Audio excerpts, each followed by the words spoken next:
ये कहानी शुरू होती है वेस्ट वर्जीनिया के दूर दराज के जंगलों से, जहाँ एक सुनसान सड़क के किनारे रिची और हेली नामी कपल को लोग क्लाइंबिंग करते हुए देखते हैं। अब जैसे ही रिची ऊपर पहुंचता है तो इसे अपने सामने गंदे पानी से भरी हुई एक नदी दिखाई देती है और अपनी जीत की खुशी मनाते हुए वो हेली को जल्दी से ऊपर आने का इशारा करता है।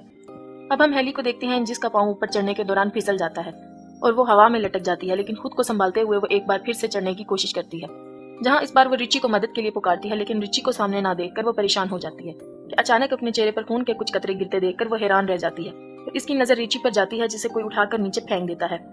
अब इससे पहले वो कुछ समझ पाती, कोई उसे जोरों से ऊपर खींचना शुरू कर देता है, लेकिन वो जल्दी से अपनी रस्सी को काटते हुए खुद को संभालती है, पर वो संभल नहीं पाती और नीचे गिर जाती है, जहाँ उसकी नजर रिची की लाश पर पड़ जाती है, जिसे देखकर वो रो पड़ती है। अब उसी दौरान इसे पहाड़ी से कुछ अजीबोगरीब आवाजें सुनाई देती हैं, जिसे सुनकर वो अपनी जान बचाने के लिए अपनी गाड़ी की तरफ भागती है, लेकिन तभी अचानक उसका पाँव एक नुकीली तार में फंस जाता है और वो गिर जाती है और वो कातिल इसे खींचकर अपने साथ ले जाता है। अब हमारी नजर इस इलाके में हो रही वारदातों पर जाती है, जहां न्यूज में इस इलाके में एक के बाद एक गाड़ी के लापता होने की बात होती है। यहाँ तक कि लोग इस इलाके में किसी आसेब को देखने का भी दावा करते हैं। अब हम फिर इस इलाके से एक गाड़ी को गुजरता देखते हैं, जहां हम कैरिस को देखते हैं, जो अपने इंटरव्यू के लिए किसी दूसरी शहर जा रहा होता है। अब सफर के दौरान वो एक ट्रैफिक जैम में फंस जाता है और ट्रैफिक को आगे बढ़ता ना देखकर वो खुद को लेट होता पाता है।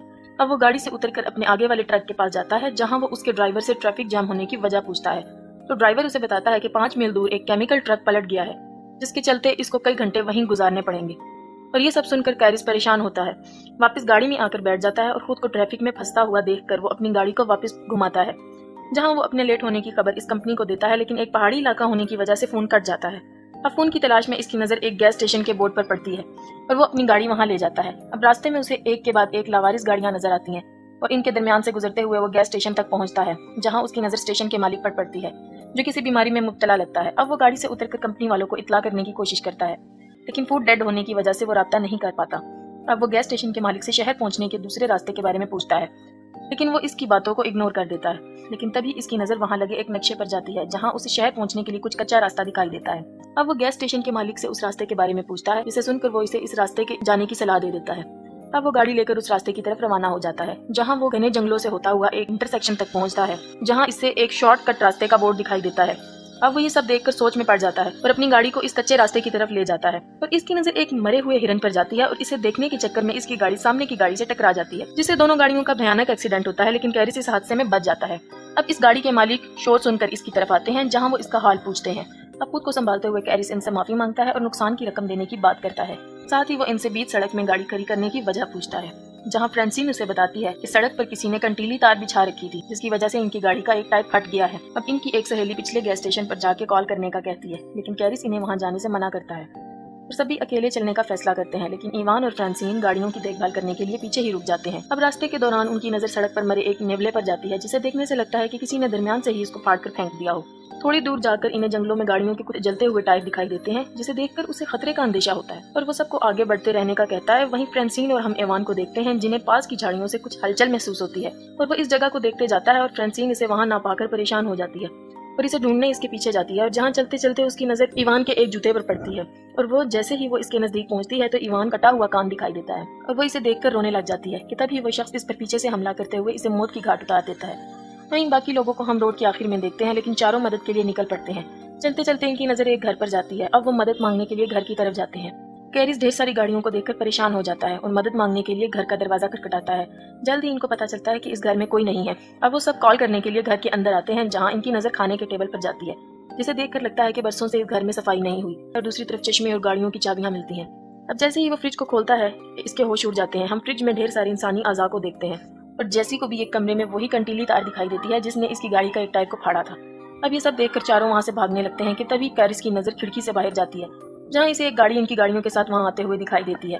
अब चारों घर के पिछले दरवाजे की तरफ भागते हैं, लेकिन दरवाजा बंद होने की वजह से चारों बहुत खौफजदा हो जाते हैं। वहीं दूसरी तरफ हम इस कातिल को अंदर आते देखते हैं। वो अंदर आकर फ्रांसिन की लाश को जमीन पर फेंकता है और हमारी नजर वहाँ कैरिस और जैसी पर जाती है, जो इसकी लाश को देखकर सकते में आ जाते हैं। और वहाँ हम पहली बार 3 आदमखोरों को देखते हैं, जो फ्रांसिन की लाश को उठाकर टेबल पर रखते हैं और अपने तेज धार औजारों से इसको काटना शुरू कर देते हैं।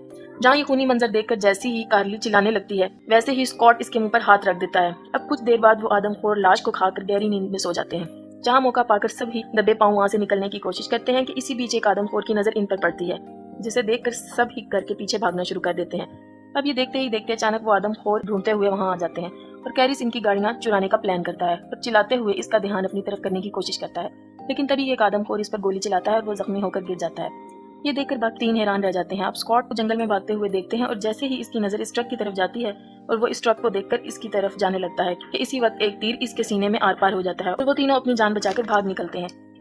जहाँ कुछ दूर जाकर इनका ट्रक कीचड़ में फंस जाता है और इन सबको वो ट्रक वहीं छोड़ना पड़ता है। तीनों अपनी जान बचाते हुए जंगल से सड़क की तरफ निकल पड़ते हैं। दिन से शाम हो जाती है और वो आदमखोर इन तीनों के शिकार पर निकल पड़ते हैं।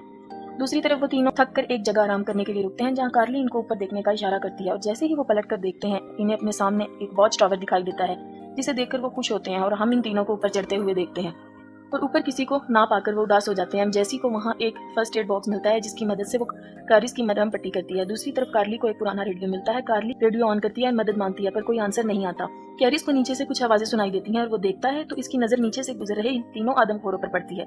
तो तीनों टावर पर चढ़ते हुए दिखाई देते हैं और इनको ऊपर आता देखकर कैरिस वहाँ रखे हुए सामान को टावर के एंट्री गेट पर रखना शुरू कर देता है और कुछ देर बाद वो इनको वहाँ से जाते हुए आता है और कार्ली रेडियो पर अपने लोकेशन बताती है और तभी वो आदम को रेडियो की वायर को तोड़ डालते हैं और टावर को आग लगा देते हैं। तब खुद को जलता देखकर कार्ली अपनी जान बचाने के लिए वहाँ रखे एक बक्से की मदद से टावर की खिड़की को तोड़ डालती है और कैरिस की नजर टावर के नीचे दरख्तों पर जाती है और तीनों अपनी जान बचाने के लिए दरख्तों पर कूदते नजर आते हैं, जिन्हें नीचे खड़े आदम को देख लेते हैं और तीनों को पकड़ने के लिए दरख्तों पर चढ़ना शुरू कर देते हैं और इनको आता देखकर वो तीनों एक दरख्त से दूसरे दरख्त पर जाते दिखाई देते हैं, जहाँ एक दरख्त को पार करने के दौरान एक आदमखोर कार्ली के नजदीक पहुंच जाता है और मौका पाकर अपनी कुल्हाड़ी से इसके चेहरे पर वार करते हुए इसके 2 टुकड़े कर डालता है। अब कैरिस खुद को संभालते हुए उठता है और तभी उसे अपने पीछे एक गाड़ी का शोर सुनाई देता है और इसे एक पुलिस की जीप दिखाई देती है और वो भागते हुए इस गाड़ी को रोकता है। जैसे ही पुलिस वाला इसकी मदद के लिए आगे बढ़ता है उसी वक्त एक तीर इसकी आंख के आर पार हो जाता है। अब हम एक आदमखोर को देखते हैं जो कैरिस को मारने आता है और कैरिस अपनी जान बचाकर गाड़ी के नीचे छुप जाता है और अब आदमखोर इसे देखने के लिए नीचे झुकता है और गाड़ी के नीचे कुछ ना पाकर वह हैरान रह जाता है। और अब हम इस घर को देखते हैं जहाँ इन आदमखोरों ने जैसी को बांधा हुआ था और जैसे ही वो वन आई आदमखोर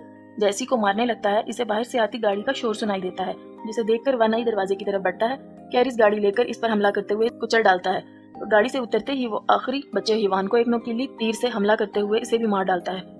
कैरिस जैसी को बचाते हुए इसे खोलने लग जाता है और इसी बीच एक आदमखोर इस पर फिर से हमला कर देता है। अब कैरिस को मरता देखकर जैसी पास रखे एक तीर की मदद से इसे मार डालती है। अब वो दोनों घर से बाहर निकलते हैं, लेकिन उसी बीच कैरिस की नजर पुलिस की गाड़ी पर जाती है, जहाँ वो इसकी गाड़ी के फ्यूल बॉक्स को निशाना बनाता है, जिसके चलते वहाँ एक जोरदार धमाका होता है और इस घर के परखच्चे उड़ जाते हैं। अब हम दोनों फिर से इस सड़क को देखते हैं जहाँ वो दोनों ट्रक के जरिए गैस स्टेशन तक पहुंचे थे और ट्रक को अपनी तरफ आता देखकर स्टेशन मालिक डरकर दरवाजा बंद कर देता है और कैरिस ट्रक से उतरता है और वहाँ लगे इस मैप को उतार कर रवाना हो जाता है।